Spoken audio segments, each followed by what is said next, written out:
Tu as beau avoir un CV avec toutes tes lettres de noblesse. Donc, ici, la comparaison, tu as beau être un collège de renom où tu crois avoir les meilleures plus-values ou les meilleurs avantages comparatifs versus un autre collège ou versus une autre université ou versus quelle que soit l'institution.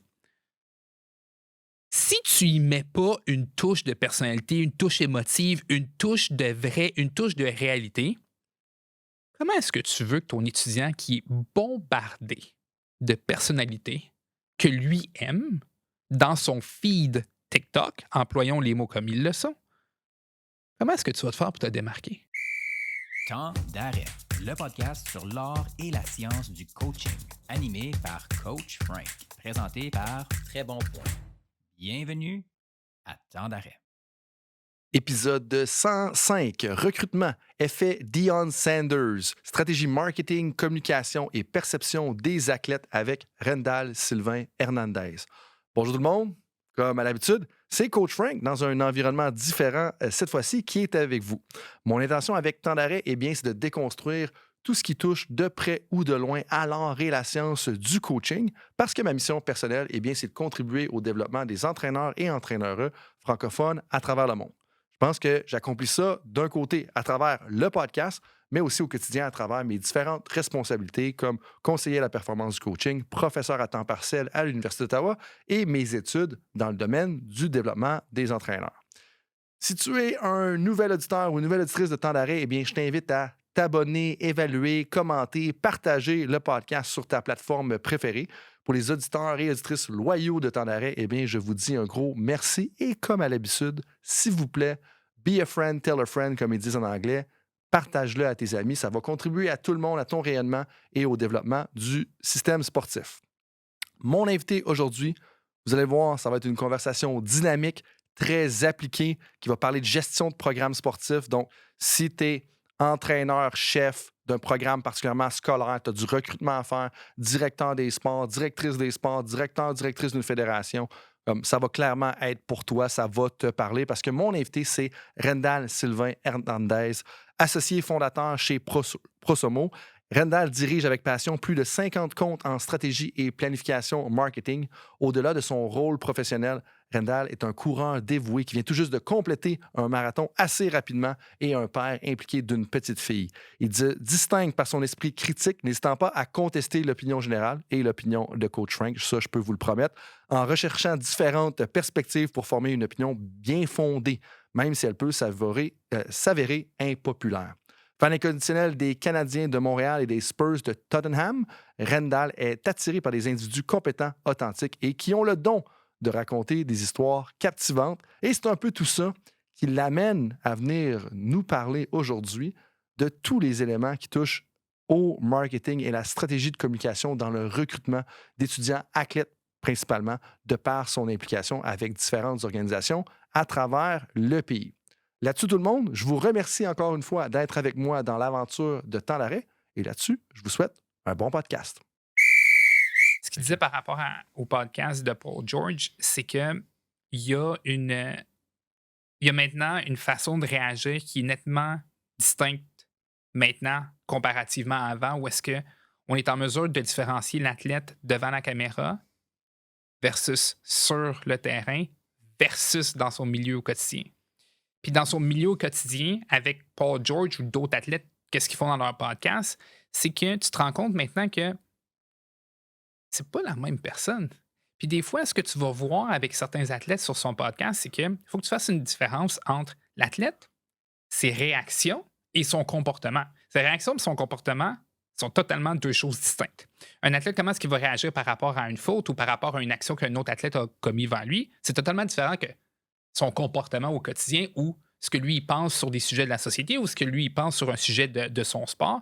Ben, ce que je trouve intéressant avec les podcasts de certains athlètes, c'est on peut voir, puis je ne veux pas dire qu'on prend l'expression en anglais breaking the fourth wall, on n'est pas en train de déconstruire ça, mais au moins on est en train de se rendre compte qu'il ne faut pas juger l'athlète puis lui donner une personnalité que nous, on pense qu'il a.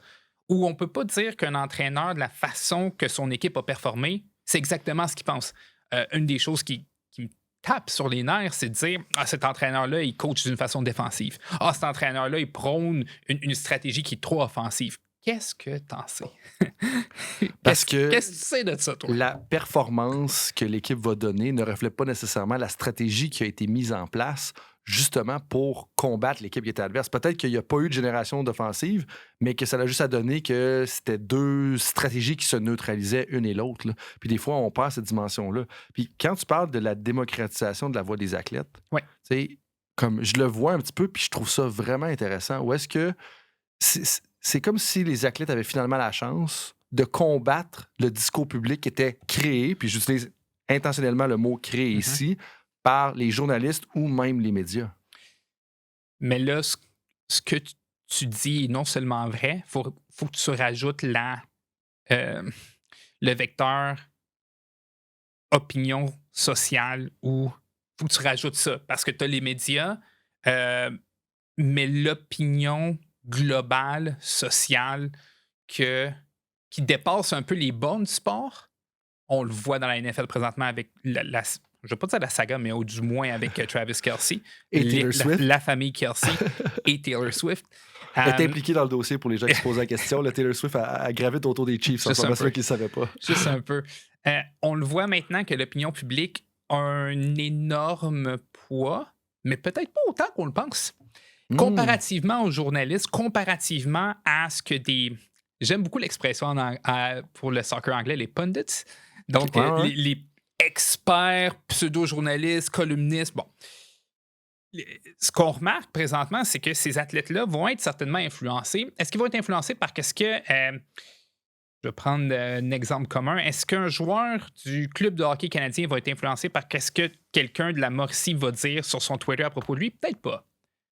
Mais s'il y en a 85 000 qui vont faire un like sur le commentaire Twitter de Georges Larac qui s'est exprimé sur les ondes de sa station de radio dans son émission, peut-être qu'il va le voir, puis peut-être que ça va changer son opinion. Puis lorsqu'il va aller dans le podcast d'un autre joueur, peut-être que oui, il va être influencé. Peut-être que là, on va changer sa propre opinion. Reste néanmoins que cet athlète-là, on a cette tendance-là, et je m'inclus là-dedans en tant que fan de certaines équipes sportives, on a cette tendance-là à juger et à un peu projeter ses performances sur le terrain à son caractère. Ouais. Puis, tu sauras, Coach Frank, que dans les athlètes du moins, il y a un dénominateur commun que j'aime beaucoup dans certains athlètes, que je dirais même mes athlètes préférés, c'est quel type de personnalité ils ont hors terrain, hors glace. On dirait que maintenant, je gravite alentour, je ne vais pas dire gravite parce que c'est pas vrai que je les côtoie, mais j'aime davantage ces athlètes-là.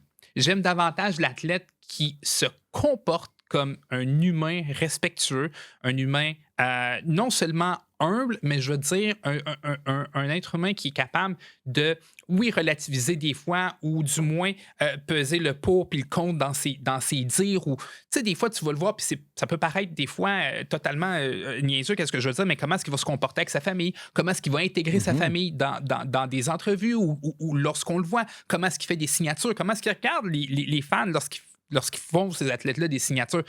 J'ai des athlètes qui me viennent en tête puis on dirait qu'ils ont tous ces dénominateurs communs-là d'être ce type d'individu. Fait qu'il faut faire attention quand on veut critiquer pour critiquer un athlète. Puis, je pense que justement, avec ce que tu dis, le fait que les athlètes ont une plus grande voix sur la place publique, ça nous amène à voir ce côté-là, à être plus intéressés par ça. Puis je te donne l'exemple de Travis Kelce et Aaron Rodgers. Pour ceux-là qui ne le savent pas en ce moment, il y a une chicane un petit peu parce qu'il y en a un qui représente Pfizer, il était pour les vaccins, l'autre était anti-vaccin, travaille techniquement pour Johnson & Johnson. Bref, au-delà de la petite guerre que Aaron Rodgers essaie de manufacturer pour avoir de l'attention, ça c'est mon jugement personnel. Tu le vois un peu l'intérêt que le monde a envers Travis Kelce, Jason Kelce. La raison du succès du podcast New Heights, c'est justement à cause des personnalités et qui ils sont en dehors du terrain. Je pense que c'est vraiment là-dessus que les gens accrochent parce qu'il y a des joueurs qui performent aussi bien que Travis Kelce. Il n'y en a pas tant que ça, mais il y en a quand même d'autres dans la NFL qui n'ont pas l'attraction que Travis Kelce a en ce moment. Et ce que j'ajouterais à ça, moi, si je me retourne un petit peu à ce que j'ai vécu comme athlète, je peux te le dire que le François Rodrigue, qui descendait et qui sprintait pendant 60 verges sur un kick-off, c'est pas la même personnalité que le François Rodrigue qui étudiait pour faire son doctorat. Parce que au doctorat, il faut que tu sois rationnel, il faut que tu argumentes tes faits. Tu peux pas te convaincre rationnellement que c'est une bonne idée de courir pendant 60 verges sur un kick-off puis enligner ton casque en 2 personnes qui pèsent 235 livres puis qui vont probablement te revirer sur le cul. Oui. Et donc, ça, je pense que les gens, il faut aussi comprendre ça, qu'on parle de Travis Kelce, qu'on parle de Cole Caulfield, qu'on parle de name it, il faut jusqu'à un certain point que tu développes une personnalité propre à ce qui se passe sur la glace, à ce qui se passe sur le terrain pour avoir du succès. Absolument. Puis ce qui est le fun, je pense, justement, d'entendre les podcasts avec les différents athlètes puis les voix qu'ils ont aujourd'hui, c'est justement qu'on peut comprendre que, hey, ils vont au-delà de ce qu'on voit sur la glace, de ce qu'on voit sur le terrain. Oui, certains n'ont pas peur non plus de se mouiller dans des sujets qui sont un petit peu plus, entre guillemets, controversés. Je vais revenir à ton exemple des frères Kelce. Il y a un élément aussi qu'il faut rajouter là-dedans. Puis, je dirais tout de suite aux auditeurs, c'est très anormal pour moi de t'appeler Coach Frank ou François. Fait que je vais juste t'appeler Frank. Donc, je suis désolé si certains auditeurs, ça les brime. Il y a des gens qui ne savent pas que je m'appelle François. OK, parfait. OK. Bon, ben, Frank. Oui, il y a un élément qui est intéressant avec les frères Kelce, c'est que, puis regarde, je te ramène à ta carrière de joueur, puis permets-moi de te poser une question. Je te ramène à ta carrière de joueur, puis tu as une opportunité de jouer dans la NFL. Tu vois que les frères Kelce ont non seulement une belle relation, mais ils ont une plateforme populaire. Bon. Dans l'ensemble des interventions qu'ils ont, Pat Mahomes, Andy Reid, ce sont 2 personnes dont on parle toujours en bien. Toujours en bien. As-tu envie de jouer pour eux autres? Ben oui. Absolument. Ben oui. Puis, ce genre de podcast-là aide énormément aussi à d'autres joueurs, à des entraîneurs, à des directions, à des équipes, à des équipes marketing, à des name it, comme tu as dit tantôt. Ça donne tellement d'arguments à d'autres entités de pouvoir prendre ce que les Kelce sont en train de faire avec leur écosystème, puis d'aller faire des petits. Andy Reid peut davantage avoir du moins d'avoir une portée qu'il n'avait pas auparavant. Andy Reid, maintenant, a 2 personnes qui parlent en bien de lui pour X et Y raisons. À toi de me décortiquer les raisons, mais il y a plusieurs raisons qui vont faire en sorte qu'un entraîneur, coordonnateur défensif, qui ne voulait peut-être pas à première vue être sur le coaching staff d'Andy Reid, va se dire, mais coudonc, peut-être que ma carrière serait beaucoup plus plaisante, peut-être que de prendre 100 000 de moins, peut-être que de couper une année à un contrat que je pourrais avoir avec une autre équipe, ben, je vais aller voir Andy Reid puis le coaching staff des Chiefs. C'est ça que les frères Kelce sont en train de faire. Il ne faut jamais minimiser la portée de certains athlètes, puis le fait que ces athlètes-là sont en train de comme je te dis, démocratiser l'opinion ou le comportement ou le day-to-day, le quotidien des joueurs, ça fait beaucoup plus de petits qu'on peut l'imaginer. Ben oui, puis tu sais, là, tu parles du point de vue marketing, mais du point de vue leadership, ce que j'entends dans ce que tu me dis, c'est vraiment que la relation la plus importante, c'est avec tes first followers, avec tes premiers suiveurs. C'est-à-dire que Andy Reid, Patrick Mahomes, le fait que Travis Kelce parle en bien de ces deux-là, Jason Kelce parle en bien d'Andy Reid parce qu'il a été coaché par lui, ben, le fait qu'Andy Reid a bien traité ces joueurs-là, ces joueurs-là ont la perception qu'il est équitable, qu'il est juste avec eux, bien, ça fait qu'il en parle en bien. Et là, après ça, la 2e vague de suiveurs, la 3e vague de suiveurs va embarquer. Et tu le vois, l'effet, comment est-ce que ça peut être puissant dans une équipe sportive. Travis Kelce, en ce moment, joue pour quelque chose entre 10 à 12 millions par année, alors qu'il pourrait facilement avoir un contrat de 18 à 20 millions, demander de le renégocier. Peut-être qu'il va le faire, mais ça fait au moins 2 ans qu'il joue à rabais. Mais là, tu me parles justement des stratégies qu'on met en place. Là, eux, ils ont décidé de se partir d'un podcast et tout ça. Mais moi, je me demande tout le temps à quel point est-ce que les équipes, les institutions, les organisations devraient être intentionnelles par rapport à ça. Parce que qu'on parle du podcast P with Paul George, qu'on parle du podcast New Heights avec Travis Kelce et Jason Kelce, c'est pas intentionnel par l'organisation, c'est comme un sous-produit. Mais moi, je me demande quasiment, tu sais, si je suis un programme universitaire, est-ce que je devrais comme demander à des joueurs, voir s'ils veulent partir un peu podcast puis les soutenir là-dedans, ou est-ce que le coaching staff devrait s'en faire un? Parce que c'est comme du marketing qui va t'aider au recrutement, mais c'est vraiment indirect, puis tu vas travailler longtemps avant de récolter les fruits de ton effort. Fait que c'est vraiment complexe comme problème. Ma question, elle n'est pas super précise, mais je pense que c'est vraiment quelque chose d'important à comprendre. Où est-ce que ton recrutement que tu fais, ton désir pour d'autres entraîneurs de jouer dans ton équipe, de contribuer à ton équipe, d'autres joueurs de joindre ton équipe, ça se produit pas juste par tes interventions directes. Non, il y a une réelle valeur dans du moins l'énoncé que tu as fait. Là où est-ce que il faut absolument faire attention de ne pas tomber, parce qu'il y a un piège, en fait, dans ce que tu as mentionné. Puis, je vais revenir à un terme que tu as employé, c'est le terme intentionnel. OK? Donc, lorsque je mentionne qu'il y a un piège, c'est que lorsqu'on décide d'avoir une stratégie qui est intentionnelle, là où est-ce qu'on veut faire une stratégie marketing pour aller pour obtenir un meilleur recrutement pour un sport en particulier. Ta stratégie dite intentionnelle doit absolument être avant tout organique. Qu'est-ce que je veux dire par organique? C'est un mot qui est véhiculé un petit peu trop souvent dans le milieu du marketing et essayons d'aller dans la vraie nature de son mot. Lorsqu'on parle d'une stratégie organique, il faut tout de suite se diriger vers l'audience à laquelle on veut parler. À qui est-ce qu'on parle? Donc, dans une stratégie d'un collège pour aller recruter X individus pour Y sport, tu as bien beau avoir une stratégie pour aller recruter les athlètes qui vont faire partie de ton équipe idéale, mais qu'est-ce que ces athlètes veulent? Et comment est-ce qu'ils veulent cette information-là? Et beaucoup trop souvent, ce qu'on remarque, que ce soit dans des collèges, puis je parle d'expérience lorsque je parle d'institutions scolaires qui veulent aller faire des campagnes de recrutement, c'est quelque chose avec laquelle je travaille au quotidien. Lorsqu'on veut aller faire des campagnes de recrutement pour un sport en particulier, un programme en particulier, l'erreur, le piège, je reviens à ce point-ci. Le piège que l'on a, c'est de trop se regarder soi-même et trop regarder qu'est-ce qu'on a à offrir. Ça, c'est un piège que non seulement des institutions scolaires, mais également des entrepreneurs de renom, des gestionnaires et des directrices de longue date vont faire.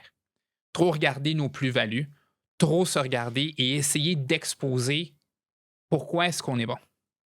Pourquoi est-ce qu'on devrait être au sommet de ta liste? Pourquoi est-ce que mes avantages comparatifs sont meilleurs que les autres? Pourquoi est-ce que mes plus-values devraient être réellement au cœur et au centre de cette stratégie-là?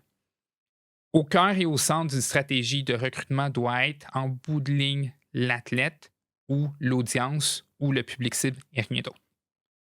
Lorsqu'on a une stratégie de recrutement, comme une stratégie marketing de base, l'important, c'est de toujours avoir, et je dirais même pour les meilleurs marketeurs de ce monde, non seulement avoir au centre, mais avoir à cœur l'audience, qui sont deux choses différentes. Un marketeur va faire une stratégie avec au centre son audience et d'après moi, un marketeur qui va aller chez eux et être fier de sa campagne marketing va avoir à cœur son audience parce qu'il, comme un médecin, il va poser un diagnostic qui va être basé non seulement sur le problème à traiter, mais également sur l'humeur et sur la réaction que va avoir. Je ne veux pas dire le terme émotif à tort, mais avoir une réaction qui va non seulement être logique, mais une réaction qui va être émotive. Donc, c'est bien beau avoir une stratégie où est-ce qu'on va aller chercher plusieurs étudiants, par exemple, si on est un collège, pour remplir un programme sportif. Mais si tu veux avoir une meilleure stratégie, rajoute un peu, puis je le dis encore une fois, rajoute le cœur là-dedans. Quand je dis le cœur, c'est d'aller chercher ce volet-là qui est émotif. Encore une fois, il faut faire attention lorsqu'on parle d'émotion. Aller chercher l'émotif, c'est... Il y a des marketeurs qui vont parler de vendre un rêve. Je ne suis pas de cette école-là. J'aime pas vendre un rêve. J'aime dans les stratégies marketing, être en mesure de donner la réalité avec nos propres émotions et ne pas avoir peur de parler des émotions ou de ne pas avoir peur de parler des positifs et des négatifs qu'il peut y avoir si tu viens, par exemple, dans ce programme-ci. Puis de parler des hauts et des bas, être en mesure de juste donner l'heure juste. Et trop souvent, les stratégies de recrutement sont mercantiles. Et c'est peut-être ça le mot que je devrais accoler à tout Qu'est-ce que ça. c'est par mercantile? Donc, une tête va me valoir 20 000 $.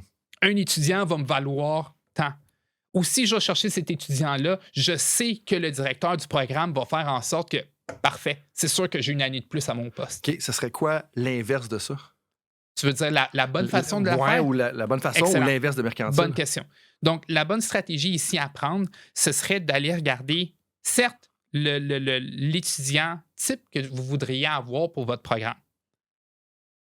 Mais cet étudiant type-là, c'est votre meilleur outil de recrutement en bout de ligne. C'est pas vous. C'est pas le collège. C'est pas... Non, c'est lui. Je vais t'amener à... Pour faire une comparaison peut-être plus claire ou peut-être plus concrète et dans le temps. OK? Pour faire une bonne comparaison, je vais t'amener au Colorado. OK? Je vais t'amener au Colorado. Ça donne bien, je voulais y aller. Bon. Je voulais y aller. Tu veux y aller quoi? Je Tu vas veux aller y à Boulder, tu vas aller faire du ski, tu vas aller faire quelque chose? Ah, j'ai de la famille là, de Ah, un, ok. mais de Bon, deux, ok. je pourrais aller voir un petit game de football. Il me semble Ah, qu'il bon. y a un bon show en ville, je pense. Tu vas aller voir les Broncos? Ouais, non, les Broncos, c'est pas un bon show, c'est ça, bon. clairement. OK. Mais allons au Colorado avec l'effet Deion Sanders. Ouais. OK? Et c'est là que lorsqu'on...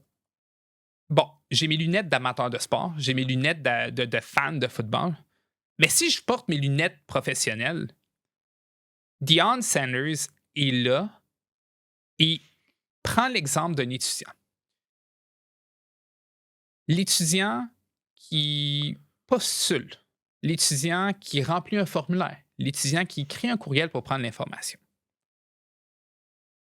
Est-ce que lui connaît la fiche que Deion Sanders avait à Jackson auparavant? Aucune idée.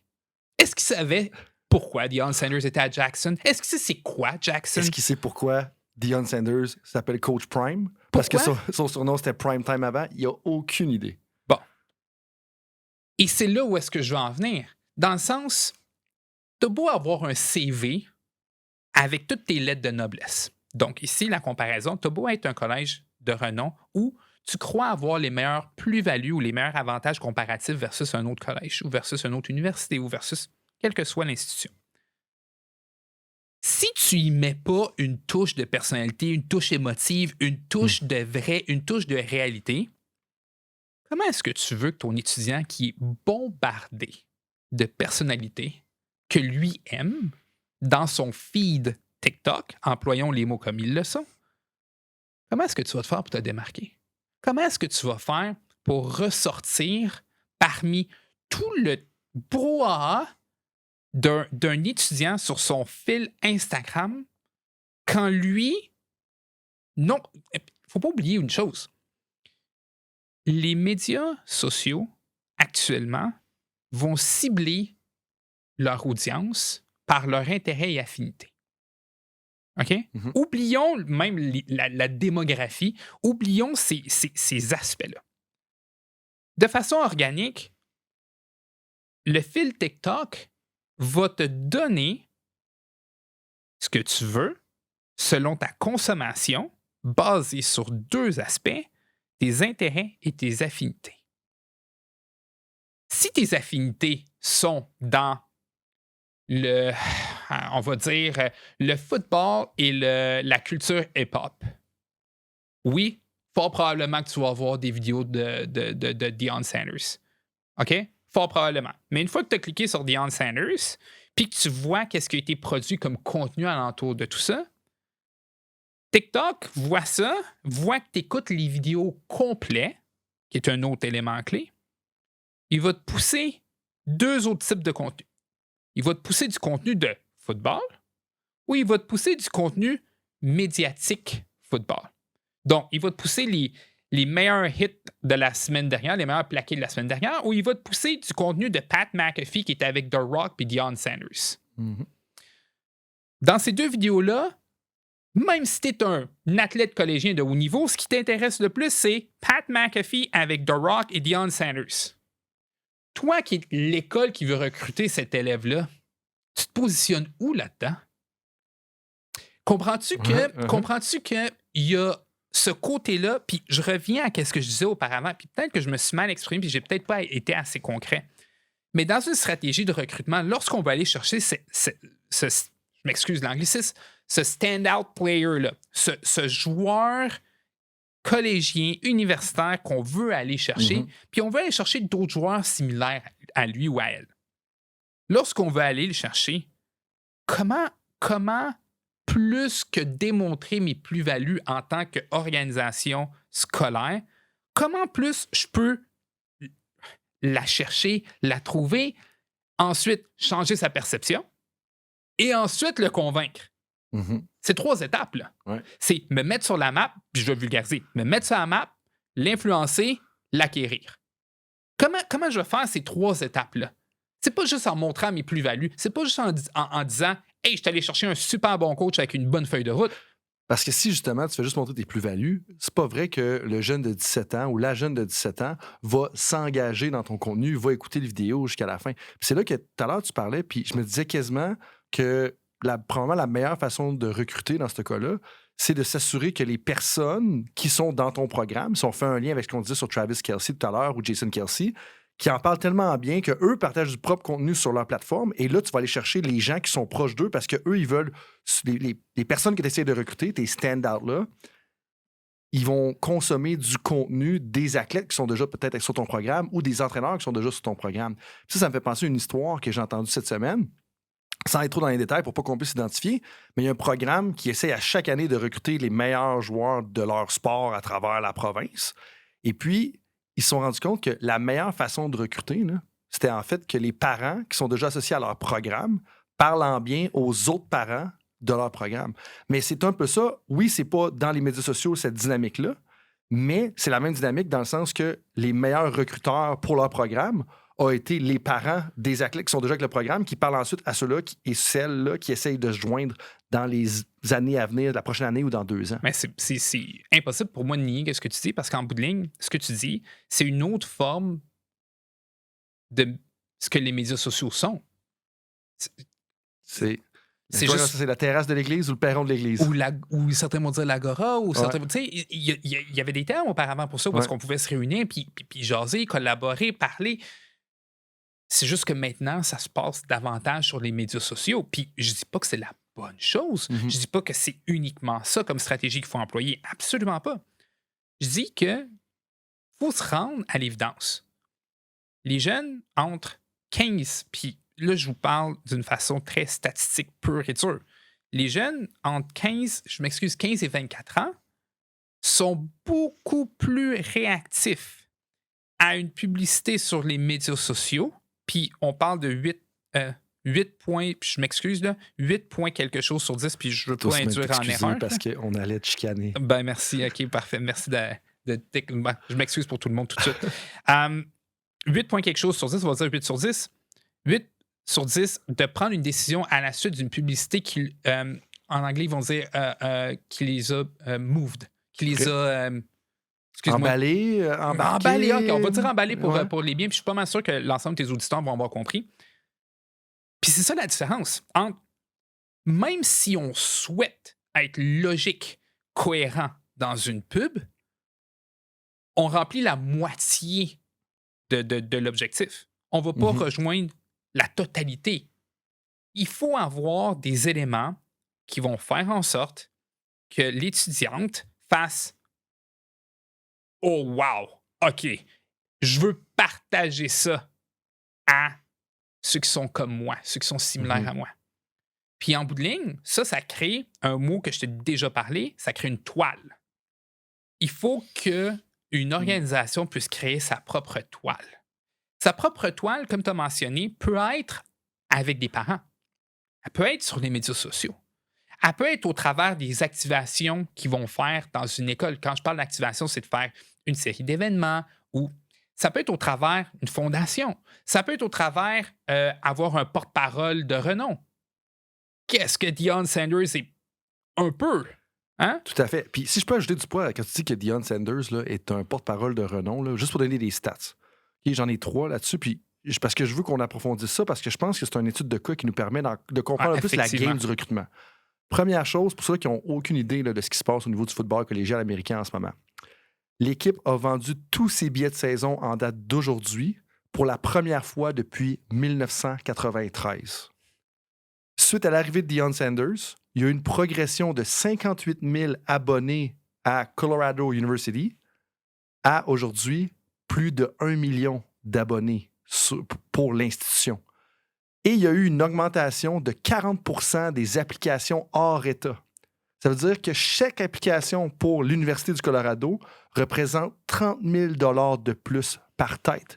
Mais ça, si je peux faire un lien avec ce que tu disais tout à l'heure, ils n'ont pas fait ça en ayant une approche mercantile. Exactement. Ils se sont dit, on va aller embaucher quelqu'un qui va nous aider à driver notre programme de football et la façon dont cette personne-là va agir et va rouler le programme de football, ça va avoir un impact sur le rayonnement de notre université qui, là, va driver les revenus. Mais c'est beaucoup plus une approche, je veux dire, à long terme, / indirect, qu'une approche directe. Hey, on va aller d'aller un par un chercher des étudiants hors État. Mais sûrement, c'est incroyable l'impact, là. Mais sûrement, Frank, il y a des stratégies parallèles aussi directes. Oui, on les voit pas qui parce étaient qu'on n'est déjà pas en ciblé, place, peut-être, mais que là, ils sont amplifiés parce qu'il y a quelque chose qui contribue au rayonnement. On n'est pas ciblé, nous, parce qu'on n'est pas dans ce bassin-là. On n'est pas cette audience-là. Mais on est l'audience que tu mentionnes très bien, qui est indirecte. On voit les résultats, on les étudie, on les a devant nous. Ce qui est intéressant aussi dans cet exemple-là, c'est que il faut être en mesure de prendre ce qui est bon là-dedans puis de pouvoir l'appliquer dans notre propre réalité. C'est pas tout ce que eux ont fait qui peut être appliqué ici. OK? Il faut pas avoir peur également d'adresser certains points qui sont réels dans le cas de Colorado. Où est-ce que ici, on a pris un entraîneur qui, je ne veux pas dire, a fait ses preuves à Jackson auparavant, mais qui était dans un programme avec une culture unique, je dirais même au monde entier. Unique, où est-ce que à Jackson, c'est des gens de race noire. OK? Et Deion Sanders a une réputation qui est beaucoup plus, je ne veux pas dire importante, beaucoup plus ancrée, mais du moins une réputation presque d'évangéliste. Quasiment. Ah, peut-être. Parce que moi, comment je le vois, moi, comment je le vois, c'est que Deion Sanders, c'est un modèle pour ces jeunes personnes-là. Puis l'affaire, c'est qu'ils vont relater plus facilement avec lui. Ben, c'est drôle. J'avais jamais pensé à le comparer à un évangéliste. Puis le but, je pense pas, dans ce que tu disais, de parler de religion. Il parle de religion, mais mon but, c'est pas de dire qu'il parle de religion. Exactement, mon but, c'est de dire que c'est comme un prêcheur auprès d'une crowd qui va le suivre, qui est affamé, qui a besoin d'avoir... Exactement, parce que dans les années 50 jusqu'à 90, ces personnes-là étaient beaucoup plus présentes. Et là, la communauté, surtout américaine, beaucoup plus que canadienne du moins, a soif d'une personnalité du genre, a soif de ce type de personne-là. Et il est là. Il est là. Puis, cette personnalité-là a réussi à devenir presque maintenant, te dis un preacher, je veux dire, écoute, il y a une réputation maintenant qu'on ne peut pas défaire. Oui. En plus de ça, on n'a pas parlé une seule seconde, toi et moi, présentement, de ces 2 premières victoires. C'est fou. Comprends-tu? Ouais. Et du fait toutes les stats que tu as mentionnées il y a quelques secondes, on n'a pas parlé de ces victoires. Parce que ça va au-delà des victoires. Et qu'est-ce que tu as mentionné tantôt par rapport à l'effet indirect est encore beaucoup plus important parce que l'effet Deion Sanders, on va le voir dans 10, 15, 20 ans. On va voir l'effet. On va voir la pérennité de tout ça. Puis Joe Pompliano, qui est une personnalité publique qui commente l'économie / le marketing du sport. Sportif. Ouais. Bref, la business du sport. On va dire ça comme ça. Qui a sa propre podcast. Tout ça. Je m'intéresse à l'écouter, mais il dit que c'est probablement l'entraîneur qui pourrait être le plus sous-payé du football collégial américain, malgré un contrat de 30 millions. à cause de l'impact et l'augmentation de la valeur un peu de l'Université du Colorado, du programme de football, que c'est comme 30 millions là, en bout de ligne, c'est des peanuts pour tout l'impact que Deion Sanders va avoir là-dessus. Mais c'est un move de génie par la part le directeur des sports de l'Université du Colorado parce qu'au moment où est-ce qu'ils l'ont embauché, il n'y avait pas l'argent pour le payer. Non. Ils ont dit, hey, on signe ce contrat-là qui est environ 29 millions, là, si je ne me trompe pas. Et puis, il a dit, on va finir par trouver l'argent. En dedans d'un mois, je pense qu'il avait fait une levée de fonds qui avait récolté 28 millions. Fait qu'il leur restait juste 1 million à trouver pour payer le salaire de Deion Sanders. Mais là, moi, de te ramener, parce qu'on parle beaucoup de ce cas-là, puis moi, je le trouve super intéressant parce que d'un point de vue coaching, Deion Sanders est un peu old school. Où est-ce qu'il y a des exigences élevées, puis il demande à ses athlètes de faire des push-ups, il demande à ses athlètes de faire des jumping jacks. Puis je pense que ce qui est intéressant, il mentionne souvent, d'un point de vue coaching, que les athlètes n'ont pas tant changé que ça, mais que c'est toute la société autour qui a comme trop changé pour eux, puis qu'en bout de ligne, ils ont besoin, les athlètes, d'avoir une ligne tant que tu leur donnes de l'amour, puis tant que tu en prends soin. Puis c'est un peu comme ça qui est. Puis ça, c'est le concept de tough love, qui est un concept recherché dans la littérature en coaching, où est-ce que tu peux être exigeant envers tes athlètes. Si tu les laisses se démerder, puis t'es pitch dans l'eau, puis leur dis trouve une façon de sortir de l'eau, là, ça fonctionne pas. Si t'es exigeant, puis que tout le monde comprend que t'as des valeurs, que t'es fair, que t'es juste, puis que tu leur donnes du love, là, comme un de mes coachs mentionne souvent, il dit hey, j'ai besoin de love, le coach, j'ai besoin de love. Mais tes athlètes ont besoin de love, ont besoin d'amour. Puis c'est ça que Deion Sanders, il comprend bien d'un point de vue coaching. Mais là, je ne pouvais pas m'empêcher de faire un aparté pour le coaching. Si on revient un peu du côté business, parce que c'est là, puis je sais qu'il y a plusieurs entraîneurs qui ont ce problème-là en ce moment, ou ce problème-là, c'est peut-être un peu fort, mais qui ont cet enjeu-là de dire, hey, comment est-ce qu'on peut travailler, comme être davantage efficace dans le recrutement, parce qu'ils se perdent à travers tout ça. Tu sais, je t'entends parler un peu depuis tantôt. Là, on parle de Deion Sanders qui poste probablement 3 fois par jour, qui a des bling-bling un peu à gauche puis à droite, qui a des lunettes fumées là, dans des endroits où c'est que tu ne devrais pas avoir des lunettes fumées selon certaines conventions conservateurs. Bref, chacun sa personnalité. Mais le point avec ça, c'est que est-ce que ça veut dire que les coachs de programmes universitaires, les directeurs des sports de programmes universitaires devraient être aussi exubérants que Deion Sanders? Je pense que la réponse est clairement non. Mais moi, quand je t'entends, je me dis, hey, je suis un coach là, de hockey universitaire, je suis un coach de football universitaire, je suis un directeur des sports d'université, j'ai du recrutement à faire. Faut-tu qu'on tombe en mode Deion Sanders ou on peut faire quand même les choses différemment? La réponse, c'est oui, tomber dans le mode Deion Sanders, mais pas pour les raisons qu'on pense. Okay. Donc, c'est pas la réponse que je m'attendais. Devenir devenir son propre Deion Sanders, devenir un outil. Parce qu'en bout de ligne, quand tu deviens un outil, tu deviens J'aime utiliser la comparaison de un acteur va être casté selon ses forces et on va masquer ses faiblesses. Et ouais. OK?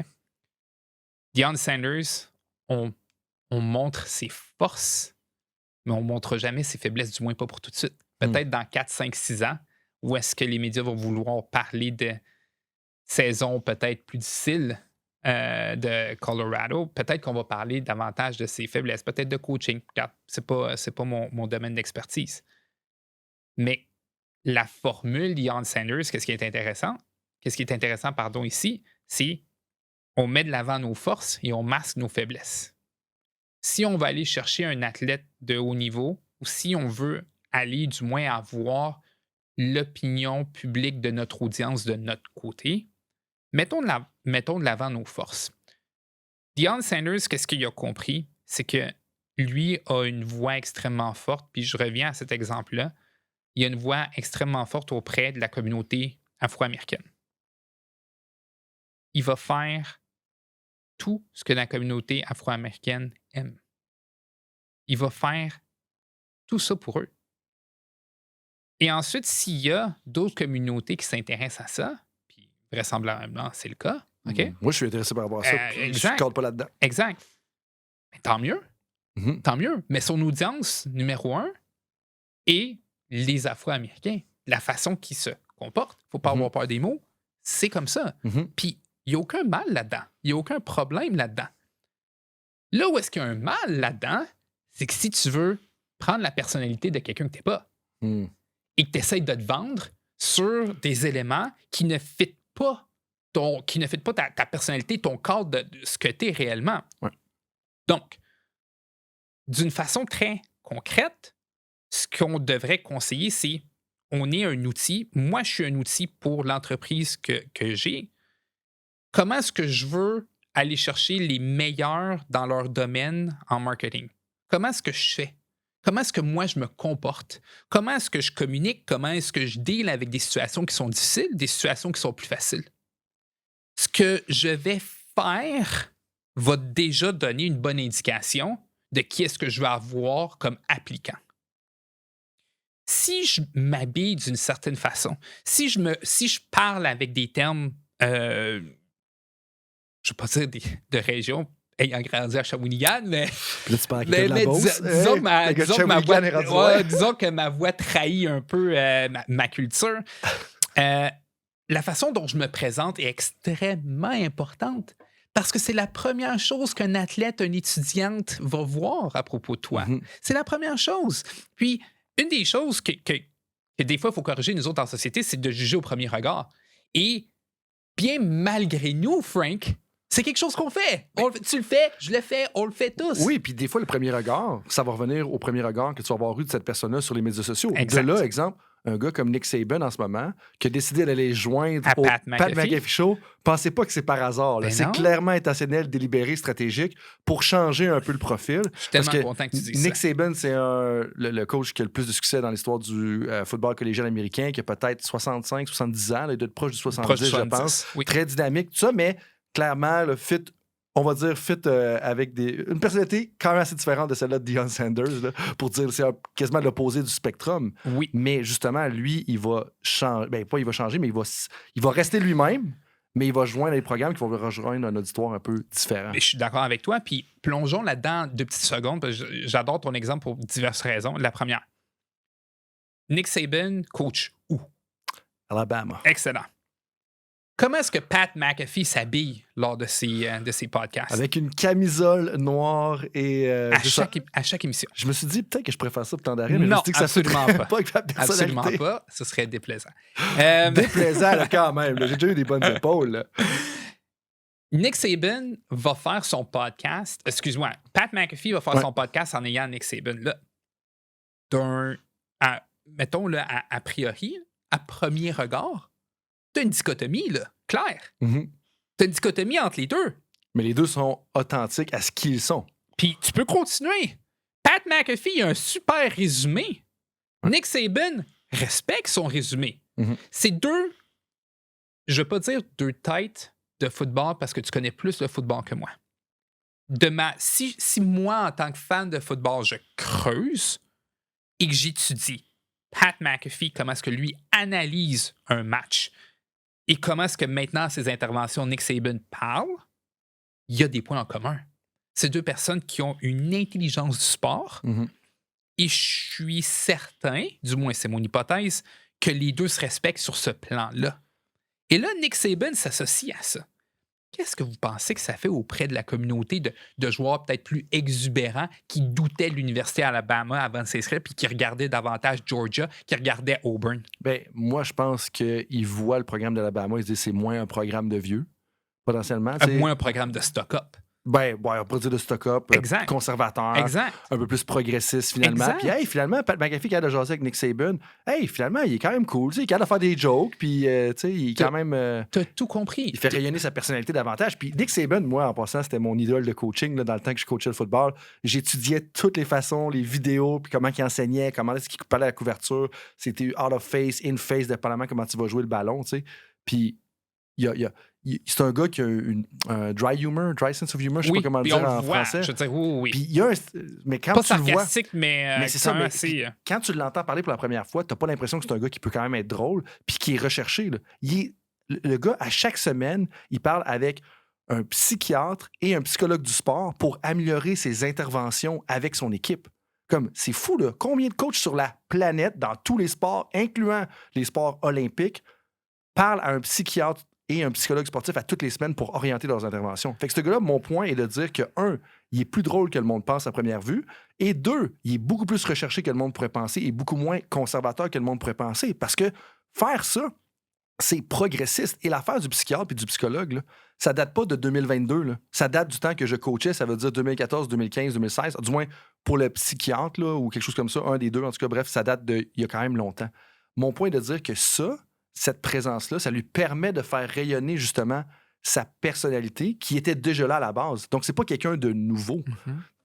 Je suis entièrement d'accord avec ce que tu dis. Puis, ça revient au point de la première impression. Puis, nous, on a eu plusieurs impressions de Nick Saban, toi et moi, en tant que partisans de football collégial américain. Est-ce qu'on s'attendait à ça? En toute honnêteté, Mhm. pas à ce point-là. En fait, non, on ne s'attendait pas à ça. Non.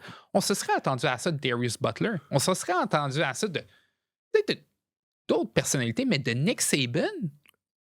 Je parle pas de l'affaire de psychiatre ou quoi que ce soit. Je Non, parle tu parles juste de la d'avoir- présence Oui, sur de le la show. présence Je me sur serais le attendu show, ça de c'est Deion ça. Sanders, pas Exact. de Nick Saban, justement. Exactement. De Nick Saban, non. Puis, tu sais, au début de... En fait, du moins, tantôt, on en parlait. Nick Saban, maintenant, a non seulement les lettres de noblesse, mais il y a le personnalité, émotion Hmm. qui vient avec ça. Et là, ça va convaincre une autre partie de l'audience que fort probablement l'Université de l'Alabama essayait d'aller convaincre, mais n'était pas capable pour diverses raisons. Et là, avec ce que Nick Saban fait, là, on va aller chercher des nouveaux auditeurs, on va aller convertir des nouveaux étudiants. Mhm. Ça, c'est une stratégie. Bon, dans le day-to-day de fort probablement tes auditeurs, c'est pas une situation qui peut être extrêmement copier-coller. Dans le sens que Nick Saban a fait ça avec le plus gros podcast de sport sur la planète Terre. En fait, le New Heights est plus gros que Bon. ça, mais bref, un des plus gros podcasts. À cause des Swifties? Ouais, je sais pas, probablement. Mais en fait, probablement un des plus gros podcasts Oui. de sport quotidien, Oui, quotidien. en Amérique du Nord. Ah, parfait. Ça, clairement. Et après le tien... Ouais, en français. Ah, C'est en français, c'est bon. Mais c'est pas quelque chose qu'on peut faire absolument copier-coller. Par contre, comme mon père dit tout le temps, il faut toujours étudier les forces de qu'est-ce qui s'est passé là. Il faut étudier les forces. Puis c'est quoi les forces de tout ça? C'est Nick Saban a démontré de la personnalité, ça va convertir des étudiants. Bon, qu'est-ce qu'un entraîneur, qu'est-ce qu'une directrice de programme peut faire pour aller chercher davantage? Est-ce que c'est facile pour quelqu'un au Canada, de la même façon qu'aux États-Unis, de faire ce que Nick Saban a fait? De déconstruire un peu la personnalité du programme et de l'entraîneur, de lui-même, Mhm. et de la mettre vraiment en avant-plan, de montrer du moins ses plus-values réactionnaires, émotives, personnalité. Est-ce que c'est facile de faire ça? Non. Non, parce que c'est un objectif qui a été fait de Nick Saban qui est quasiment double. Déconstruire une perception et influencer ensuite une autre partie de l'audience. Fait que c'est un objectif qui est double. Là. C'est 2 étapes qui ont été accomplies ici. Bon. Qu'est-ce que je conseillerais là-dedans d'étudier puis de regarder davantage dans cet exemple-ci? Il faut absolument être en mesure de pouvoir savoir, 1, identifier quoi dire. 2, il faut savoir comment le dire. 3, il faut définir notre audience. Et 4, qui est d'après moi le plus difficile, c'est de marier ces 3 éléments-là. Parce que souvent, j'aime pas dire ça, je vais le dire quand même. Trop souvent, on voit des stratégies de recrutement qui sont très... j'ai une liste, il faut que je fasse mes 7 points dans ma liste pour être en mesure de, avec le budget que j'ai, être en mesure d'aller chercher tant d'étudiants. Parce que c'est ça qu'on s'attend de moi. Le plus dur là-dedans, c'est pas d'établir la liste. Le plus dur, c'est pas de faire étape 1, 2, 3, 4, 5, 6, 7. Le plus dur, là, comment tu vas marier tout ça? Puis, à la fin, là, est-ce que tu vas pouvoir réellement donner ton message à la personne réelle que tu veux? Ou est-ce que tu vas passer à côté et tu vas pas chercher cette personne-là? Le plus dur, là, c'est de tout mettre ensemble. Souvent, l'exemple que je donnais lorsque j'enseignais à des étudiants en marketing au collège, c'est que il faut suivre la règle ce que moi j'ai toujours appelé le 3-3-4. Tu as 30% 3. Tu as 30% de logique, tu as 30% d'émotion, mais tu as 40% de mariage. Ton 40% de mariage ici, il vaut plus que les 2,30. OK? Ton 40% va prendre le meilleur de la logique, va prendre le meilleur de l'émotion, puis il va créer une stratégie publicitaire qui va marier les deux en excluant certains éléments des 2,30%. Excluez quoi? Ce qui n'est pas essentiel. Ce que moi, j'appelle les nice to have. OK. As-tu des exemples un petit peu? Parce que quand tu me parles de marier les deux, pour moi, c'est quand même abstrait. Comme je comprends le côté émotion, puis en fait, je commencerais peut-être par le côté émotion. Tantôt, tu disais qu'il faut être conscient justement de ces émotions-là. Comme qu'est-ce que tu veux dire par là? Oui. Surtout quand on parle peut-être dans le contexte d'un étudiant qui regarde pour une université.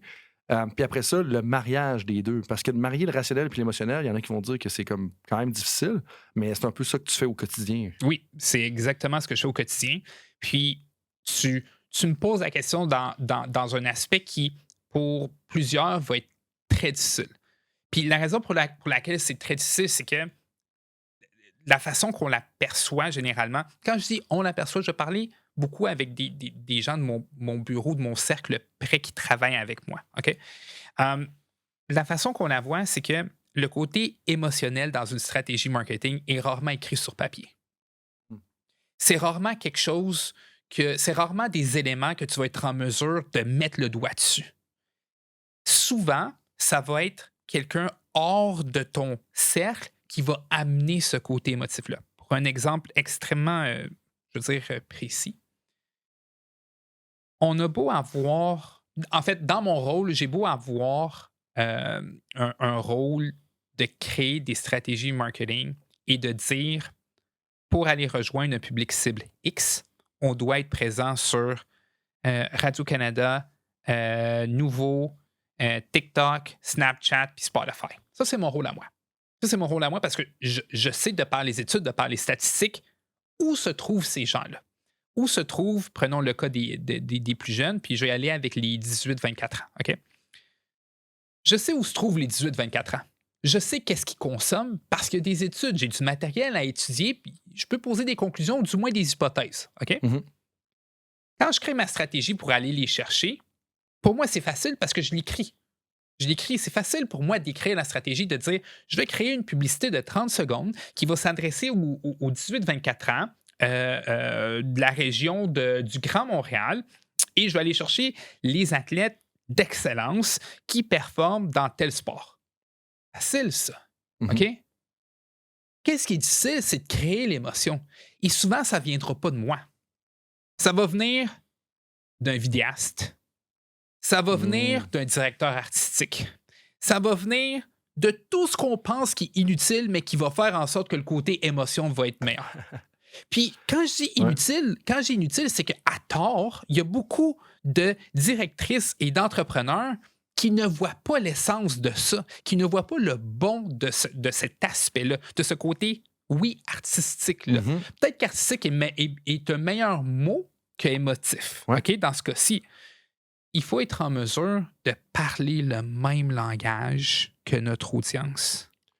Il faut être en mesure de savoir comment est-ce qu'ils veulent se faire parler, des fois, par une figure d'autorité.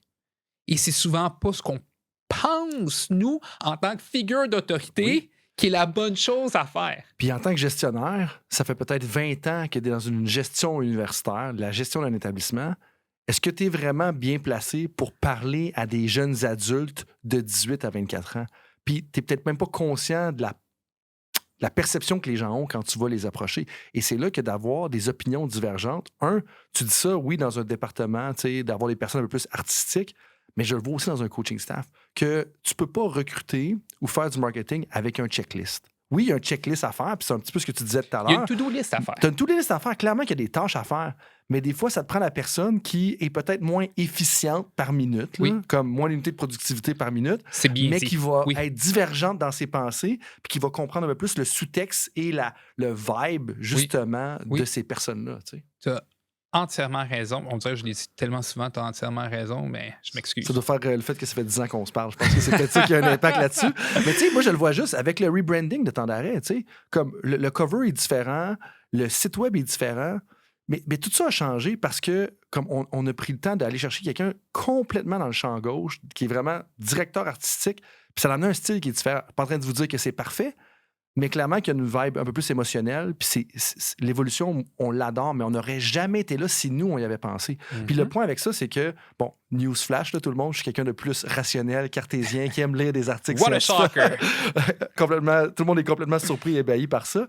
Mais le fait qu'on a réussi à faire confiance à quelqu'un d'autre, puis même nous, dans nos différents autres projets ensemble, bien, ça l'a fait justement que ce côté artistique-là est venu ressortir, où on a été dans une direction qui probablement va chercher des choses qu'on n'aurait pas pensé si c'était juste Ben nous. non. Parce que, puis en bout de ligne, c'est pas notre expertise, puis c'est correct, il y a des personnes qui pensent plus avec le côté droit de leur cerveau, d'autres plus avec le côté gauche, puis c'est correct, mais faut pas négliger la valeur de « Hey, on est un peu moins efficace, on est un peu plus artistique, mais ça a une fibre humaine qui va venir après ça aider au mariage du 30 puis du 30. » Oui, puis on a beau avoir comme moi, OK?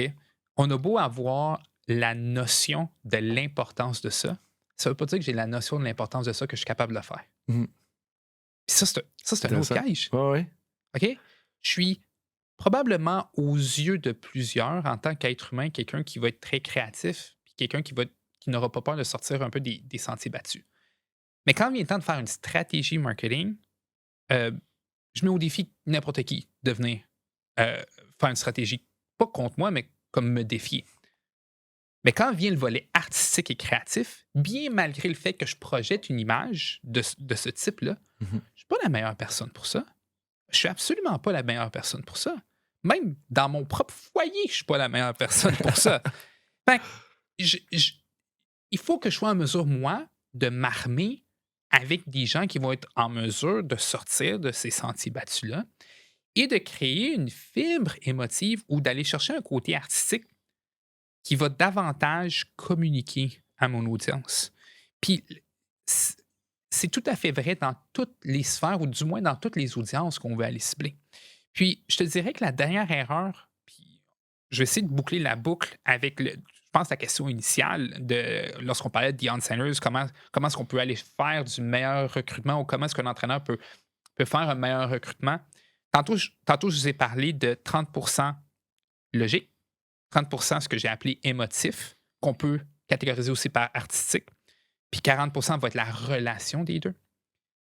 Si on veut boucler la boucle, le meilleur conseil que je peux donner, c'est que fort probablement dans la position qu'un entraîneur est, qu'une directrice des sports est, fort probablement qu'elle n'est définitivement pas la meilleure personne pour faire sa stratégie. OK?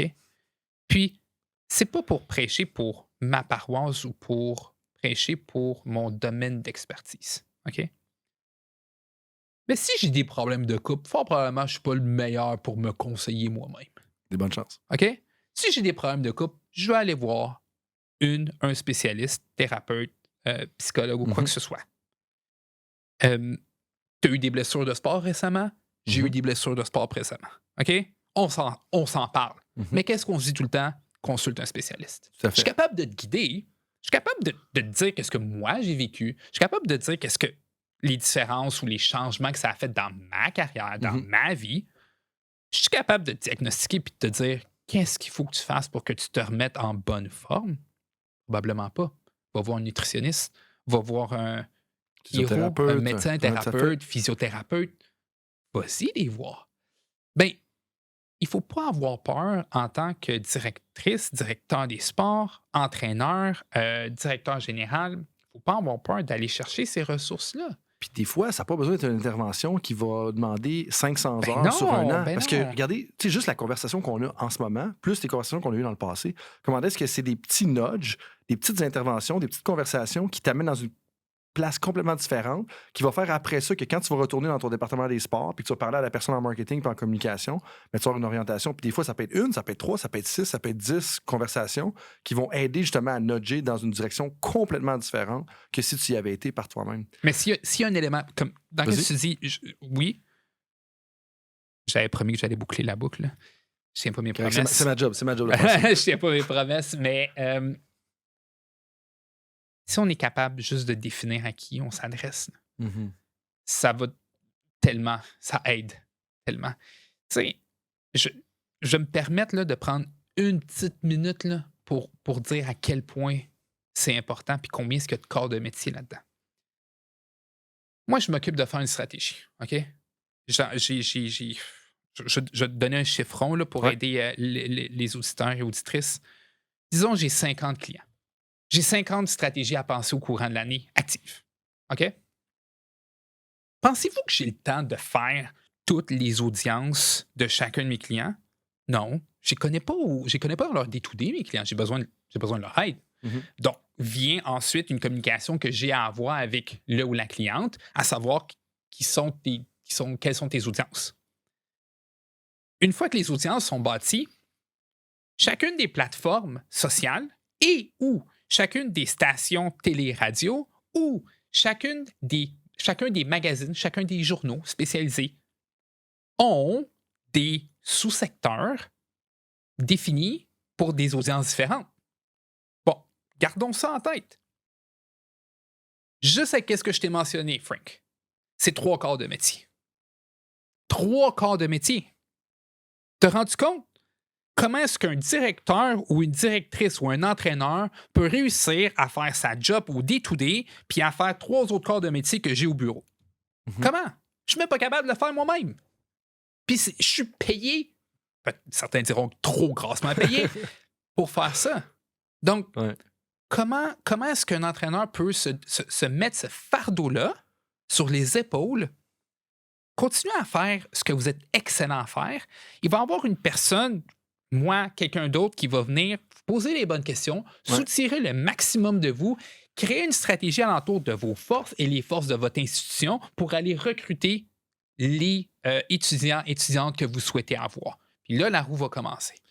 Puis moi, ce que j'entends là-dedans, là, c'est le mariage. Puis mariage, pas seulement dans le même sens que mon expression tout à l'heure, où est-ce que je pense que le rôle du coach, c'est de faire le mariage de tous les éléments de son programme. Parce que, à part l'entraîneur-chef, il n'y a personne qui comprend à quel point le système de jeu, la culture dans le vestiaire, la culture en dehors du vestiaire, la culture Moi, je sur le comprendrais terrain. jamais ça. Je comprendrais jamais ça. Même si je suis un fan de sport, je ne comprendrais jamais Exact. c'est quoi la culture à l'intérieur d'un vestiaire. Exact. Jamais. Puis, comment est-ce que tout ça s'aligne ensemble? Oui. Puis je pense que c'est là que des fois, tu sais, quand nous, on parle de pratique réflexive puis de prendre le temps d'arrêter, c'est de se mettre les 2 pieds sur le bureau, de regarder le plafond pendant peut-être 15 minutes, même peut-être plus longtemps, puis se dire, OK, comment est-ce que j'agence mon style de jeu, mon leadership, ma culture de mon vestiaire? Puis après ça, comment est-ce que ça se manifeste dans le marketing? Parce que quand, tu sais, un des autres problèmes, puis Nicolas Roy, je pense, de l'épisode 72, parlait un peu du marketing interne puis la perception à l'interne, où est-ce que la perception à l'interne de ton organisation doit correspondre aussi avec le message externe. Parce que si tu recrutes les gens en mettant un message, par exemple, on revient à Nick Saban tout à l'heure, qui fait de l'humour, dry humor de temps en temps, de l'humour sec, si on veut faire une mauvaise traduction, mais s'il est d'un certain style avec Pat McAfee, puis que demain le monde joigne son programme, puis que là, il est complètement différent, ça ne marchera pas parce que là, ça va Absolument pas. clasher et là, tout le monde va faire comme « Hey, ce gars-là, il dit de la M ». Exact. Et là, mon point d'arrivée de dire que le mariage, si je peux réutiliser l'expression que tu disais tout à l'heure, devient important et il y a juste l'entraîneur-chef et ou le directeur des programmes universitaires qui peut faire justement ce mariage-là de tous ces éléments-là. Parce que toi, tu arrives de l'externe, une personne qui est juste dans l'admin n'a pas cette conception-là de qu'est-ce qui se passe dans le vestiaire puis qu'est-ce qui se passe partout autour du programme. Oui. Et c'est un concept que je parle très souvent, là, le concept du mariage. Certains diront la relation, certains diront de la combinaison des deux. Ouais. Ce que tu mentionnes par rapport ou à la directrice de programme ou à l'entraîneur, son rôle de combiner tout ça doit être le focus, certes, mais c'est peut-être pas lui ou elle qui va faire en sorte que au début de chaque game à Penn State, à Beaver Stadium, on a le plus beau rassemblement de personnes en white-out, habillées en blanc, Clairement puis de chanter où on parle de Virginia Tech, où on parle de... Ce ne sera pas eux qui vont décider ça, qui vont créer cette ambiance-là, Tout à fait. de pouvoir avoir ce je ne vais pas dire branding-là, Ouais. mais ça fait partie du branding de Penn State ou ça fait partie du branding de Virginia Tech, ça fait partie du branding d'une équipe d'avoir aussi ces autres éléments-là que d'autres spécialistes vont venir l'aider à faire. Parce que le coach, there's so much, il y en a beaucoup sur son assiette. Ouais, ben, mon associé en parlait justement dans l'épisode 100 ou l'épisode 101 où dire que comment est-ce que, tu sais, il n'y a pas juste 100 sujets. Tu sais, c'est, je sais pas quel épisode de Temps d'arrêt en ce moment, mais tu sais, on a fait 100 sujets pendant 100 épisodes, mais il y en a 1500 sujets qu'un entraîneur doit connaître jusqu'à un certain niveau, Ouais. mais il ne peut pas être un expert dans tous ces sujets-là. Exactement. Et là, il y a une expression que tu as utilisée tout à l'heure, puis je ne vais pas y revenir pour ne pas couper le flow, tu sais, la conversation, parce que c'est super riche ce qu'on vient de discuter dans les dernières minutes. Mais tantôt, tu as dit l'expression qu'il ne faut pas vendre le rêve. Mhm. Puis ça, moi, ça m'intrigue beaucoup parce que je me mets dans la situation de plusieurs de mes clients. Je me remets dans ma situation quand je faisais du recrutement.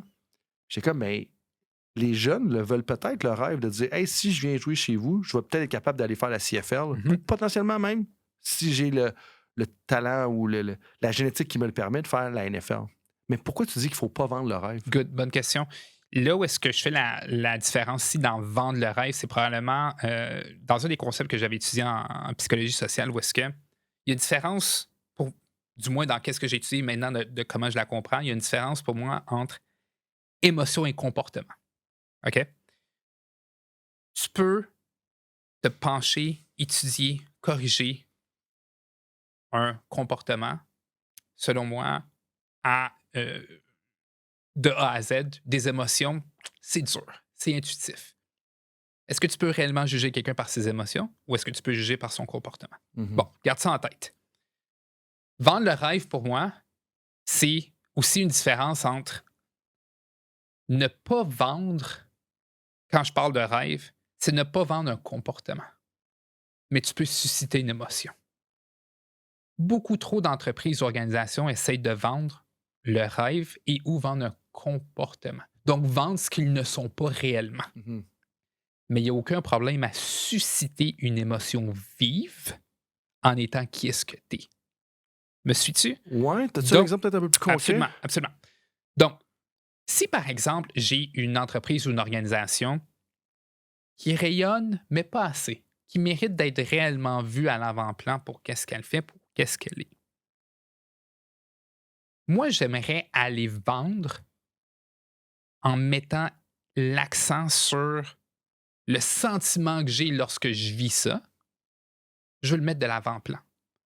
Donc, je vais accentuer les émotions que ça me procure. Mais je n'accentuerai pas ce que c'est, la fondation de ce que c'est réellement. Je ne veux pas dire faussement, mais je ne veux pas dire ce que c'est pas.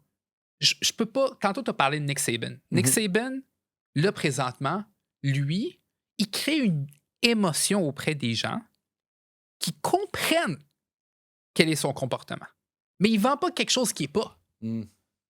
Et trop souvent, une business ou une organisation veut vendre le rêve, veut vendre un comportement, veut vendre quelque chose qui n'est pas. Il faut faire attention. Tu peux vendre une émotion. Tu peux vendre... Mauvaise comparaison. Mario Bros, quand il prend un champignon, il reste Mario Bros. Ouais. OK? Ouais. Il ne devient pas Luigi, par exemple. Ou il ne devient pas la princesse, ou il ne devient pas Donkey Kong. Il reste Mario Bros. Il reste fondamentalement le même. Donc, vendre le rêve, pour moi, c'est te dénaturer. C'est de mettre à l'avant-plan ce que tu n'es pas réellement. Ouais. Puis quand l'étudiant arrive chez vous, il fait comme...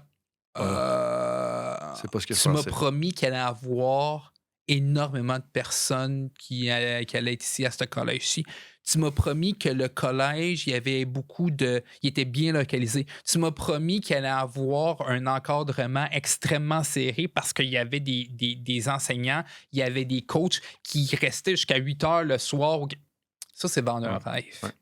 Mais vendre l'émotion que tu as à venir sur les lieux, l'émotion que tu as après avoir eu une compétition X ou Y ou après une victoire de ci. Aucun problème avec ça. Vends l'émotion, mais vends pas le rêve, vends pas ce que t'es pas. Puis c'est ça le problème qu'on voit qui peut-être un peu trop généralisé, je te Ouais. dirais. C'est pas... C'est notre job aussi de recadrer les entrepreneurs, les directrices, les gestionnaires. C'est un peu notre job aussi de les recadrer et de dire non, non, non. Mais laisse-moi dire que quelqu'un qui a du pouvoir et qui a de l'argent est dur à recadrer aussi. Ça fait beaucoup plus de sens maintenant. Puis avant de rentrer dans les questions éclairs, parce que ça fait déjà un bon petit bout qu'on discute, mon Rendal. Trouves-tu ça plate ou... Non, Ok, non, cool. vraiment pas. Je pense que même ça pourrait durer encore beaucoup plus longtemps. Mais il y a une entraîneur auquel j'ai écrit justement avant notre conversation, puis elle se posait une question. Quand il y a dans toi, ce que tu vois, tu sais, au niveau justement du marketing, communication, on va dire vente, comment est-ce qu'on peut établir le lien de confiance tôt dans la relation entre le recruteur et le recruté, si on veut? Parce que c'est pas toujours facile, dépendamment du contexte, dépendamment de la génération, d'établir cette relation-là. Parce que le coach puis l'athlète, pas au même endroit pendant tout dans leur vie, mais en même temps, ils doivent se rejoindre. Puis je pense qu'il y en a que leur enjeu, puis j'ai pris cette personne-là en tant que telle, je pense qu'il y en a plusieurs là, qui vivent cet enjeu-là, de dire hey, je rencontre Valérie, je rencontre Thomas pour justement leur parler puis justement les amener dans mon programme. Comment j'établis la relation de confiance rapidement? Écoute, établir la relation de confiance dans un volet marketing va toujours tourner alentour, d'après moi, de 2 pôles extrêmement solides. Le respect et l'intégrité. Puis trop souvent, le marketing n'est pas vu avec ces 2 pôles-là. Et à tort, le respect et l'intégrité, c'est probablement d'après moi, le deuxième volet après le marketing c'est 2 volets qui doivent rentrer tout de suite après l'acquisition. Donc, une fois que tu as acquis le potentiel de parler ou de communiquer avec quelqu'un, OK? Ouais. Tu as une étape qui s'appelle la fidélisation, OK? Qui rejoint beaucoup de qu'est-ce que tu mentionnes. Puis, pour faire référence à ceux qui veulent aller dans la littérature, si je peux l'appeler ainsi, dans l'ensemble des formations en marketing que l'on va voir, les 4 étapes sont 1, le rayonnement, 2, le changement de perception ou l'influence, 3, l'acquisition et 4e, la fidélisation. La fidélisation rejoint ce que tu es en train de mentionner là et la fidélisation se base sur 2 pôles, le respect et l'intégrité. Le respect et l'intégrité sont 2 valeurs qui sont, lorsque démontrées, vont parler indirectement à la personne. Et la personne, lorsqu'elle va communiquer avec toi, n'aura pas besoin que tu lui dises ça. Elle va le voir. OK? Et elle va le comprendre. Ouais. Si une personne, je reviens à mon exemple de vendre le rêve, sent qu'elle se fait vendre un rêve, tu peux peut-être l'acquérir à long terme, tu peux peut-être la fidéliser à long terme. Mais tu risques aussi de la perdre. Je vais te faire aussi un exemple de la vie totalement courante qu'on a très souvent au bureau. Une personne veut qu'on ait une super belle campagne marketing, elle a un bon budget. Puis elle, son objectif, c'est que la personne, une fois qu'elle va venir sur son site web, lise la documentation ou un article de recherche qui est sur sa page web.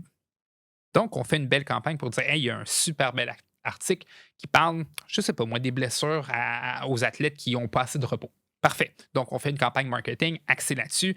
Les athlètes qui ne se reposent pas assez, blablabla, puis on tapisse ça partout.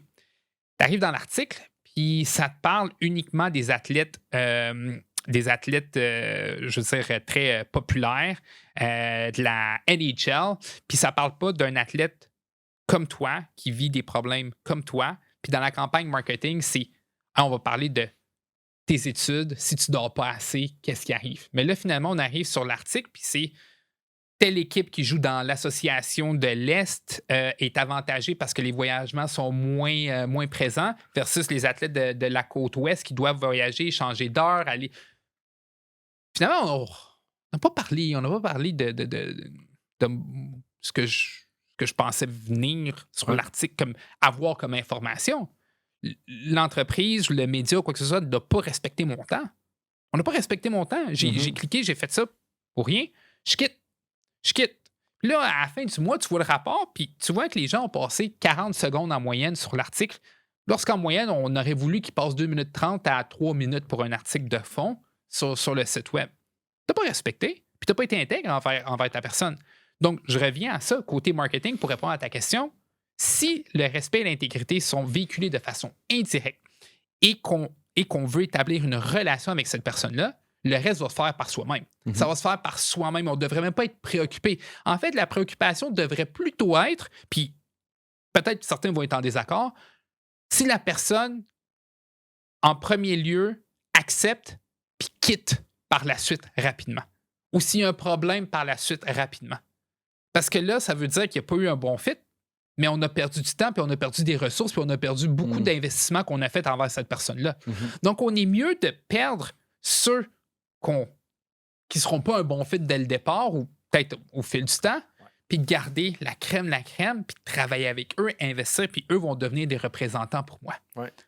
De ne pas essayer de prétendre de parler de quelque chose différent pour attirer plus de monde, puis qu'en bout de ligne, ces personnes-là ne soient pas concernées pantoute avec ton message puis avec ce que tu as à dire. Puis là, c'est juste une perte de temps pour tout le monde. C'est juste une perte de temps pour tout le monde. Puis ce qui est plate, Frank, c'est que dans les mots que tu viens de le dire, je vais être très vague, là. Une entreprise, organisation sur deux est comme ça. C'est fou. C'est peut-être la nature humaine, écoute. Mais jusqu'à bout de ligne, les gens se battent pour les clics, mais ils se rendent pas compte que leur fin, c'est pas les clics. Tu comprends ce que je veux dire? Dans le sens que, tu sais, je le vis avec Temps d'arrêt. Comme Temps d'arrêt fonctionne bien, mais est-ce que les podcasts qui ont plus d'auditeurs, plus d'auditrices? Oui. Mais les gens qui écoutent Temps d'arrêt, c'est les gens qui sont vraiment concernés par le coaching, la science du coaching, et où le sujet qui est dans les titres, c'est le sujet de Temps d'arrêt, c'est le sujet de ce qu'on parle dans la conversation. C'est pas, comme là, on va mettre l'effet de Deion Sanders dans le titre, mais on a vraiment parlé de l'effet de Deion Sanders. On n'a pas mis ça parce que le timing était de mettre l'effet de Deion Sanders, puis que là, on va avoir plus de clics, puis là, les gens arrivent et t'es comme, mais vous n'avez pas parlé de Deion Sanders pendant tout. Et là, le problème là-dedans, si on ramène ça au recrutement, c'est qu'il y a un manque de confiance envers l'organisation ou l'entraîneur qui recrute. Qu'est-ce qu'on est? Qu'est-ce qu'on est? Parce que là, tu me dis, hey, tu me parles de quelque chose, puis finalement, c'est pas ça pantoute. T'es comme, attends un peu, là, tu fais juste ça pour m'attirer. C'est comme une trappe, c'est un truc. Comme, puis les gens, ils vont tout de suite tomber en mode méfiance par la suite. Ce qu'on va appeler le clickbait. Ouais. Donc, ce que j'ai parlé tantôt pour ceux qui veulent aller regarder, c'est le clickbait. C'est le problème du clickbait. Puis faut pas tomber aussi là-dedans parce que c'est absolument. Excuse-moi, j'ai les mots des fois qui me viennent en anglais, disingenuous. Donc, c'est pas authentique. Ouais. C'est pas ce qu'on est réellement. Puis en bout de ligne, ça va se savoir. Puis ça va faire des petits, ça aussi. Et ça va faire, ça va faire son travail. Et là, ton marketing indirect, pour boucler la boucle, va être à l'inverse du marketing indirect de Andy Reid avec Travis Kelce, va être négatif. Le bon parallèle à faire dans le monde du coaching, entre guillemets, populaire / clickbait, c'est Mike Babcock. Intéressant. Le parallèle est là.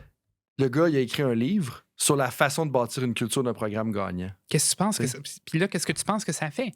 On veut plus rien. Ben exact. On veut plus rien savoir de tout ça avec tout ce que les joueurs ont mentionné. Pour les gens qui voudraient peut-être savoir plus qui tu es, la personne que tu es, moi j'ai peut-être 3 questions éclairs pour toi. OK.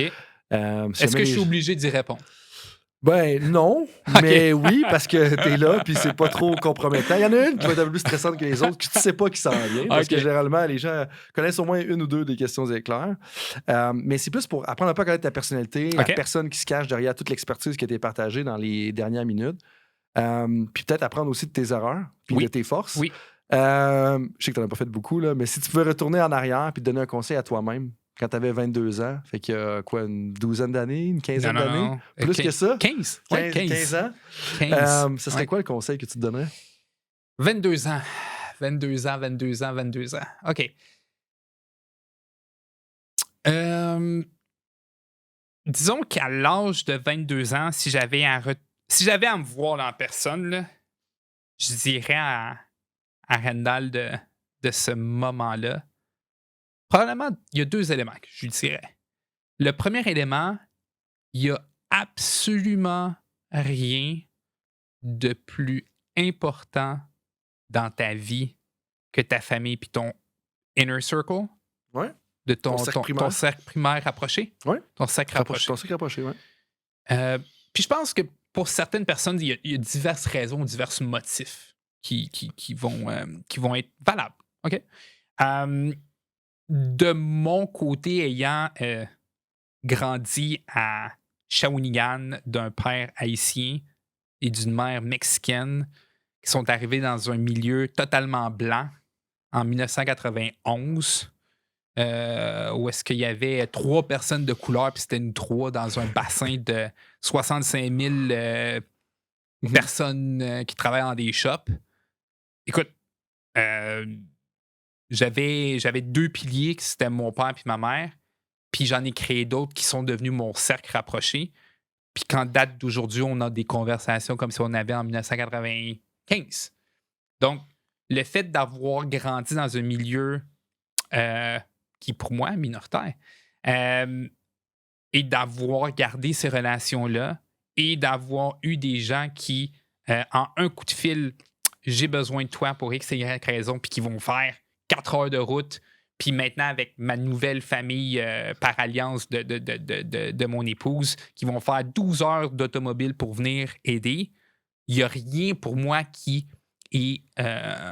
Il n'y a rien qui existe qui peut être qui a plus de valeur que ça.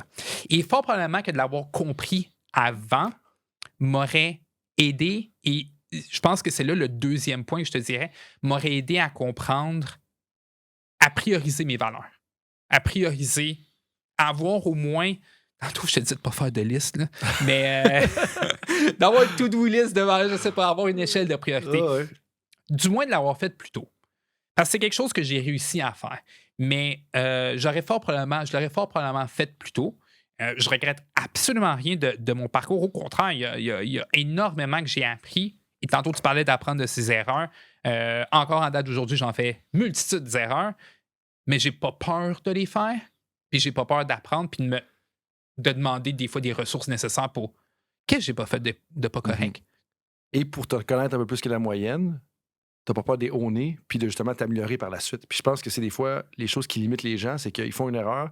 Là, il y a une partie de honte, puis après ça, il y a comme rien qui se passe, mais d'avoir, OK, je fais une erreur, je la réalise, après ça, je l'améliore, puis je passe à autre chose. Ça, c'est A1. Ouais. Je pense que l'expression cercle rapproché va parler à plus de monde que peut-être ta famille ou des choses comme ça, parce que faut pas oublier qu'il y a des personnes qui ont des familles de M. Tu sais, que les parents les ont pas bien 100% traités, d'accord. puis Bien tout ça. dit, bien Puis dit. tout ça, puis je pense que le terme cercle rapproché, Oui, c'est parce vraiment que le bon cercle. ma famille, Le bon c'était terme. mon père, ma mère. Ouais. J'avais pas de famille à 2 heures proches. À 3 heures, 5 heures 3 d'avion. heures, c'est ça. Tu sais, c'est ça, À 5 heures d'avion, effectivement, j'avais rien. J'avais rien. Fait que ma famille, lorsque je parle de ma famille, c'est mon père, ma mère, puis ensuite mon frère, ma soeur. Tu sais, il n'y a rien, absolument rien de plus important que ça pour moi. Rien. Je le réalise, là. Tu sais, Est-ce que je l'ai réalisé parce que j'ai une petite fille? Peut-être. Mais du moins, pour moi, c'est beaucoup plus clair aujourd'hui. Et là, les gens viennent de comprendre pourquoi, si on veut te trouver sur les internets, on écrit Blaxican /RSH en parlant de ton background. Dernière question avant de te laisser aller. Question un peu plus, je veux dire légère, mais quand même sérieuse, te connaissant. Moi, j'aime bien le jeu Start Bench Cut. Donc, partant sur le banc ou coupé, ou comme partant réserviste coupé.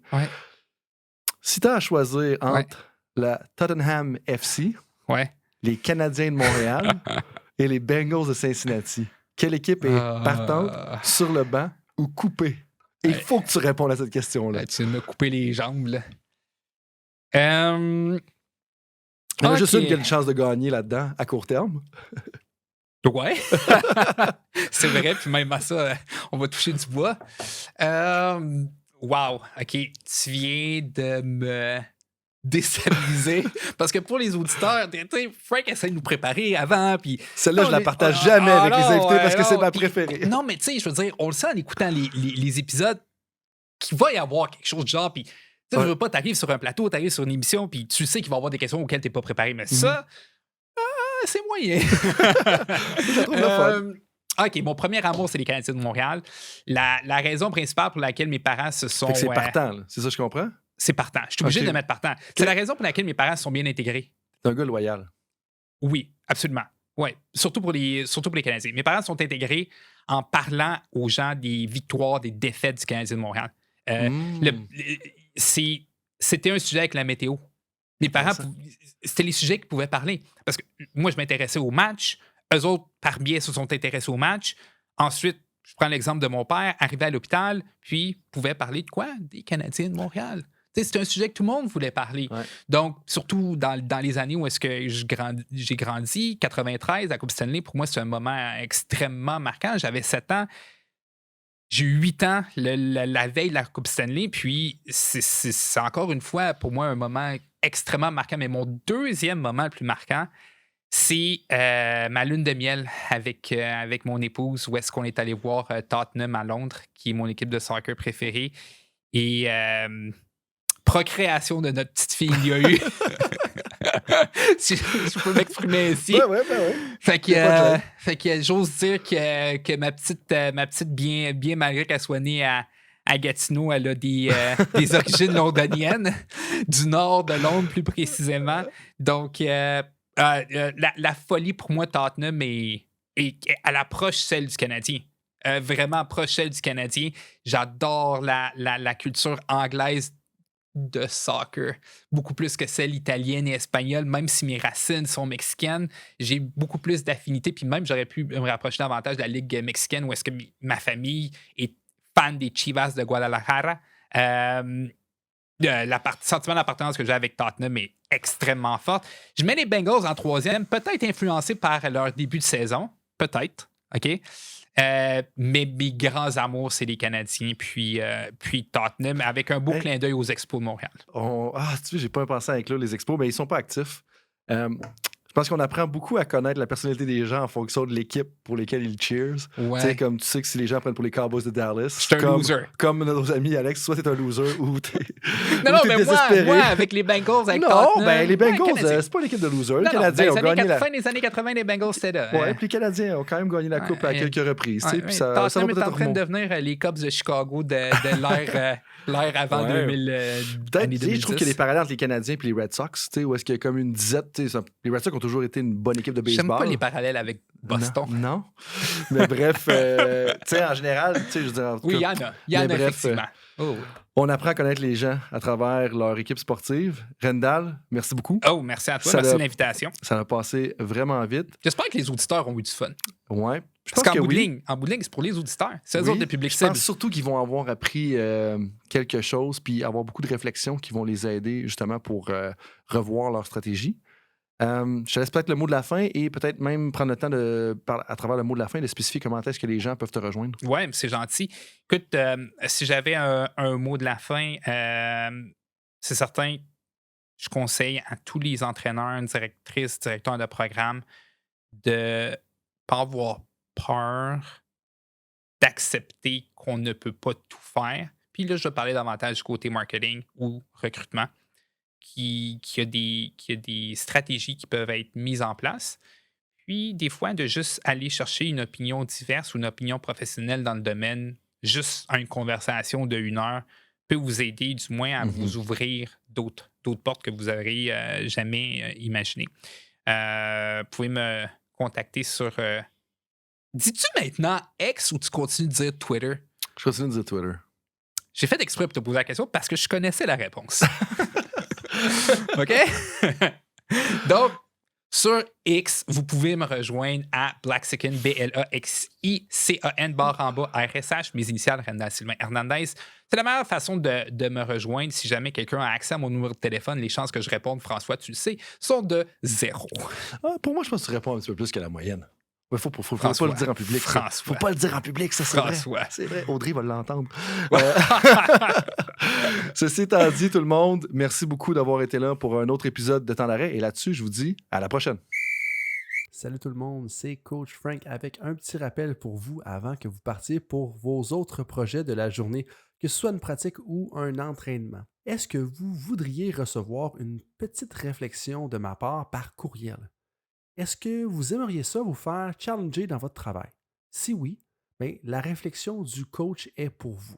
C'est quoi ça? Eh bien, c'est un petit courriel textuel qui partage les idées, concepts et débats qui animent mon esprit dans les dernières semaines. C'est très court, 250 à 500 mots. Et donc, si vous voulez recevoir ce genre de courriel qui va susciter de la réflexion, eh bien, visitez le drcoachfrank.com dans la section Contact et inscrivez-vous. Sinon, eh bien, je vous dis à la prochaine et merci d'être avec moi dans l'aventure Temps d'arrêt.